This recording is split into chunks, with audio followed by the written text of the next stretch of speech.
Oh, hello. Didn't see you there. Well, as you can see, it is summertime, and you know what that means. Fun in the sun, pools, beaches, and ServiceTitan release notes. Got some new features, we got flamingo floats. We got new yellow items that came from you, surf boats. They're gonna make us cheer until we got sore throats. Where everybody hop on the release notes boat. We got some new features, we got flamingo floats. We're having a party on the release notes boat. We're having a party on the release notes boat. So first on these notes under accounting improvements, see accurate work in progress numbers with the new hold and completed project status filters in the WIP report. So previously, projects that were in the hold or completed status didn't show up on the report no matter how you filtered it. But now those filters have been added so you can include projects that are on hold or have been completed as well. You'll also see a new date filter that lets you specify if you want to see projects that were completed on or after a particular date, with 90 days prior to the date of pulling the report being the default. By the way, just so nobody's confused, not everybody has the WIP report. It's part of project tracking, which is a set of features mostly used by new construction and some commercial companies. All right, next under adaptive capacity, get visibility into CSR adoption with the new adaptive capacity utilization report template. So basically, this is a new data set in reporting called Adaptive Capacity Scheduling Utilization that gives you insight into how particular jobs were booked. So you can see specifically what tool was used to book the job. Was it adaptive capacity or was it booked some other way? This will be really handy for anybody who's trying to implement adaptive capacity. As you are trying to go through that change management, you can see how things are being booked, and when they're not being booked with adaptive capacity, you can look into that and see why maybe the CSRs are just forgetting about it, or maybe there's some other issue with your setup that's making it difficult or impossible to use in certain scenarios. Now, this is a new data set, not a new report that's inherently going to show up for you. So if you want this report, you should create it off of that data set. To do that, you would go into your reporting tab, click on Create Report, just select All for the report type, and then you'll select the Adaptive Capacity Scheduling Utilization data set, and finish out the workflow from there to create the report. Next, if you so choose, you can now keep business unit groups active, even when adjustable capacity planning is turned off. So, okay, adjustable capacity planning is the predecessor to adaptive capacity. And business unit groups were a way to group together business units, and it was something that was specifically built for adjustable capacity planning, the old feature. It was built to help alleviate some of the limitations of that old feature. But now with adaptive capacity, business unit groups are no longer necessary. However, some people did want to keep them anyway for various reasons. That's none of my business, but you can do that now. One reason somebody might want to keep business unit groups on, even when switching over to adaptive capacity, is just to have a really quick and easy transition over without really messing with any of the new settings. If you keep the business unit groups, you minimize the new stuff that you have to set up that would make those unnecessary, and so you get a pretty quick and easy behavior parity, like it just starts behaving the same way as the old thing did. Next, we have new adaptive capacity rule builder enhancements to help better match technician types and shift types. So before, rules applied to all technicians and shifts, but now you're able to fine-tune the rules using shift type or technician type as conditions. Also now, in addition to using arrival windows as conditions for rules, you can also just select an exact time range that you input manually. Next, we now have adjustments information in the availability drawer. So the availability drawer is that little flyout that you get when you're on the capacity report. Under scheduling and capacity reporting, if you click into any particular time slot, you'll get that little flyout or drawer with some additional information. And now, as part of the information in that drawer, you can see how adjustments, both manual and automatic through strategic rules, are affecting that time slot. So you can see clearly if something is adding or removing hours from that capacity. And I think it's going to be majorly helpful, especially if you're just implementing adaptive capacity, because it's going to help you troubleshoot by showing you exactly what's affecting that capacity. So if something's not looking the way you expect, you can see why. Next, under dispatching improvements, you can now auto-adjust appointment lengths on the dispatch board, plus the side panel on the weekly view is now adjustable in size. So this is kind of two notes in one. Let's break this down.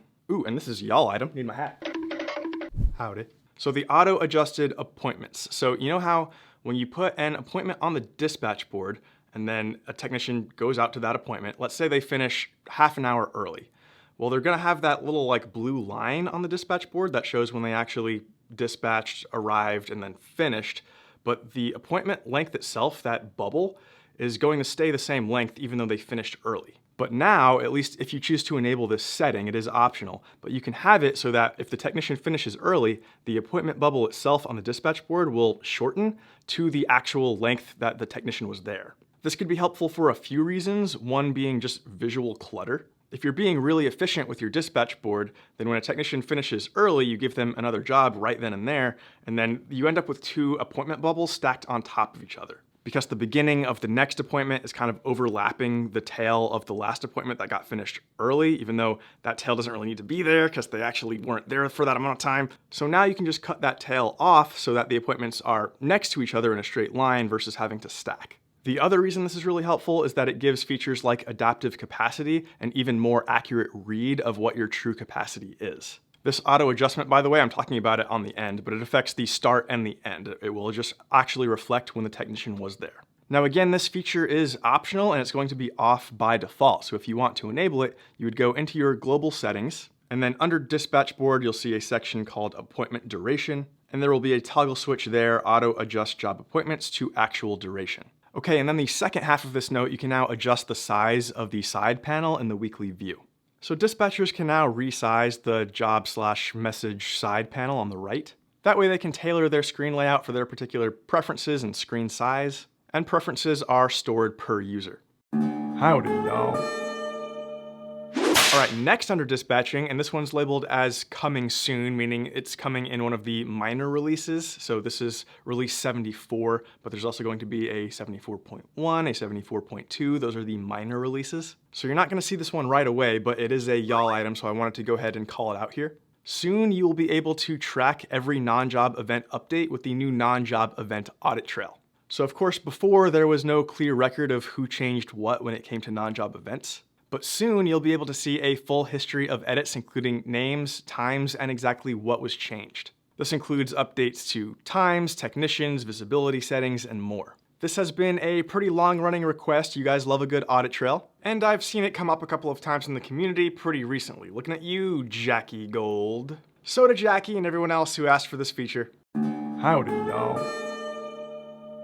All right, next, and this is under the Enterprise Hub section, but there's also a non-Enterprise Hub version later in the notes, so I'm just gonna lump them together here in this one section. ServiceTitan now supports MFA or multi-factor authentication. So if you're living in the modern world, then you've used multi-factor authentication before. It's that thing where you log in and then before it actually lets you in, it's gonna send you a code that you have to put in. This offers a significant enhancement to security because now more than just your password is necessary to gain access to your account. So multi-factor authentication is not going to be by default required for everybody. It is instead going to be an option that managers can enable. So in Enterprise Hub under user management, you'll see an option for manage MFA, and you would want to give that to everybody who you want to be able to make changes to this.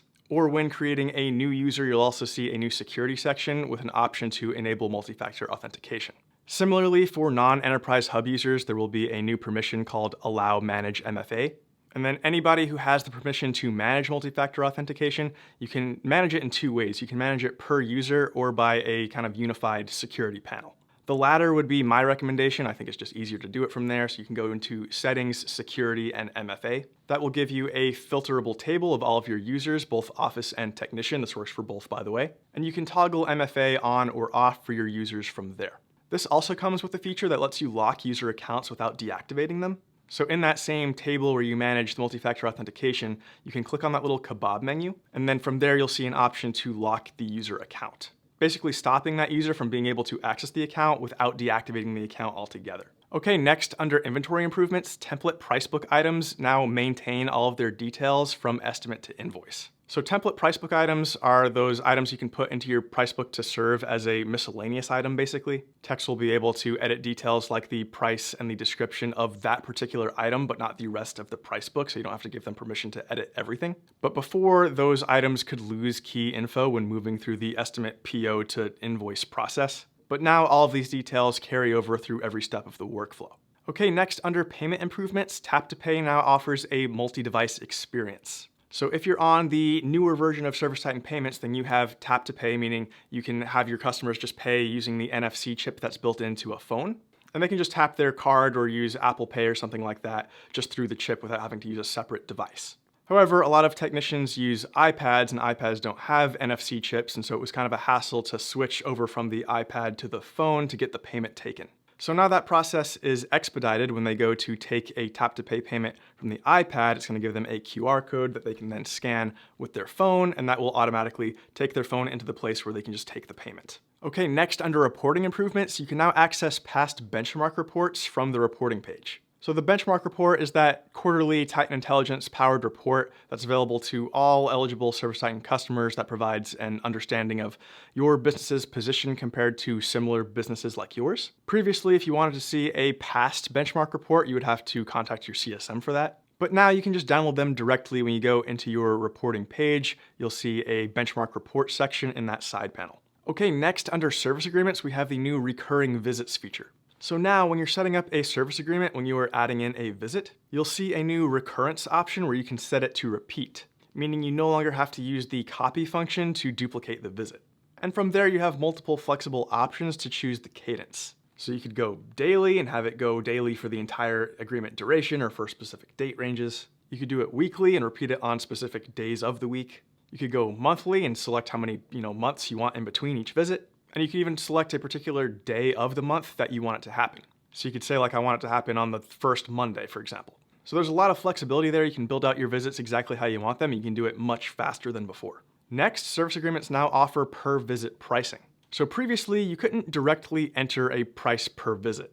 Instead, service agreement pricing was always calculated using markups and surcharges on top of your labor and material costs. And that is still a choice, but now you can also directly input a cost per visit. You're also able to assign different prices per visit. For example, it can be $1,000 for a big initial visit and then $250 for each quarterly visit after that. And this works with all existing billing schedules, by the way. Per visit pricing also allows you to clearly show the cost per visit to the customer versus just the total service agreement price, which offers more price clarity and avoids sticker shock. All right, next, under TitanAdvisor, you can now view both major and minor releases in the TitanAdvisor calendar. So in TitanAdvisor, there's a calendar that shows you when releases are coming out. And previously, only major releases were shown. So we talked earlier about how this is, release number 74, but there's going to be a 74.1 and a 74.2. Those minor releases weren't shown. But now that's no longer the case. You can see both when minor and major releases will be dropping. Okay, next, under Titan Intelligence, Field Assistant is now generally available. So this was shown off a little bit at last Pantheon. Field Assistant is a chatbot for technicians out in the field, so they can ask it questions in natural language and get answers. Access to this is controlled by a permission, by the way, and it is on by default. So assuming that permission stays enabled on the mobile side, you will see a link to launch Field Assistant. So right now with this initial launch, Field Assistant only has access to information within your ServiceTitan account. So they can ask it questions about the customer history, like has this unit broken down before, or has there been previous water leak issues with this unit or whatever. Or they could ask it a question like, hey, how many open estimates does this customer have? They could also just type in customer information and get an overview of that customer, including things like their lifetime revenue, any unpaid balances, how many locations they have, how many open estimates they have, the last job completed, etc. So like I said, right now it does just have access to information that is in ServiceTitan, but equipment information and troubleshooting will be coming as options in the future. All right, next, under Scheduling Pro and labeled as coming soon, so again, coming in one of the minor releases, you'll soon have the option to turn on call center mode in Scheduling Pro. So before, the scheduler always saved user progress and had question limits that couldn't be changed.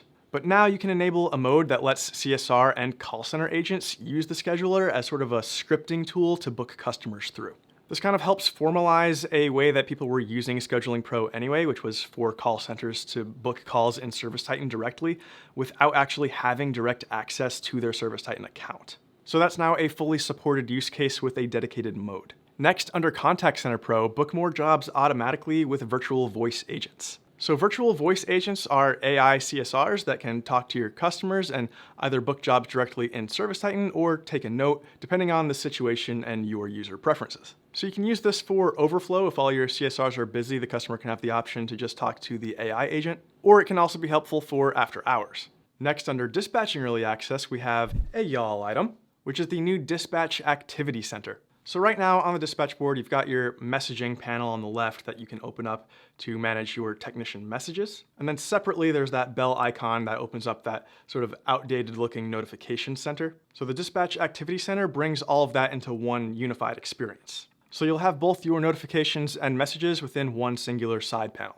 Both will be filterable for read and unread, and you can also collapse and expand them if you want one of them out of the way. You can also apply filters to filter by business unit or teams, so a dispatcher can get stuff out of the way that's not relevant to them. And there is a quick shortcut to mark everything as read. And again, that is just early access right now, so if you would like to partake in the early access program and have early access to that, reach out to your CSM.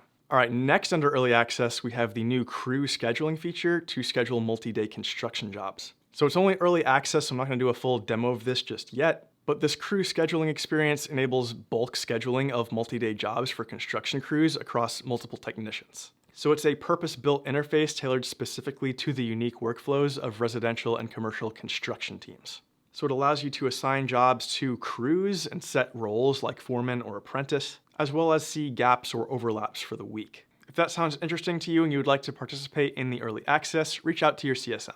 Okay, next under Forms and Media Early Access, organize and manage your job files better with the new document management feature. So with this feature, the document section on a project page separates out documents and images from forms. It also allows you to create folder structures and save those folder structures as templates so you don't have to recreate the same folder structures for every project. It's just early access, so I'm not going to go into much more granular detail than that, but it is a pretty substantial upgrade for document management. And this one does have a form to fill out if you want to participate in the early access, and I'll leave a link to that form in the description box down below. Okay, next under job planning and management early access, we have y'all item. So you can, in early access, streamline your work with project, job, and task templates. So to create these templates, you go into your settings and then under operations and templates. And you'll see 3 tabs there for project, job, and task templates. This is really useful and they actually stack really well. So for example, you could create job templates where you're presetting things like the job type, the business unit. You could go ahead and put in a templatized summary. You could add tags, multiple options there. And then under that, you see you have an option to add task templates. So task templates referring to the built-in ServiceTitan task manager. So you could go ahead and preset things like the task name, the business unit, the task type, the source. I'm especially fond of this feature for the task management because there are a lot of fields there that get kind of arduous to fill out. And then when you're creating a project template, not only can you pre-fill in things like the project type and the business unit and all of that stuff, but you can also assign job templates and task templates to that project template. So that when you use the project template, all of the job templates and the tasks also pre-populate for that project, which if you use projects a lot would save you a ton of time. But even if you're not somebody who uses projects a lot, like you're not in commercial or construction, I think the task templates are still going to be super useful for pretty much everybody. And when you're creating a task, there will just be an option to choose from one of your pre-made templates. Once again, just early access right now. This is another one that has a form to fill out if you want to participate, and I'll leave that in the description box down below. And finally, under early access for Scheduling Pro, you can now collect a card on file in advance through Scheduling Pro. So before you had to manually request payment details after a customer booked online, but now, in early access, Scheduling Pro allows you to collect a payment method up front as a required or optional step during the booking process. But anyways, that's all I got for today. Be sure to hit like if you like this video and found it valuable, and leave me a comment down below. That's the stuff that keeps me employed. Enjoy your summer. Peace. Everybody hop on the release notes boat. We got some new features, we got flamingo floats. We got new y'all items that came from you, surf boats. They're gonna make us cheer until we got sore throats.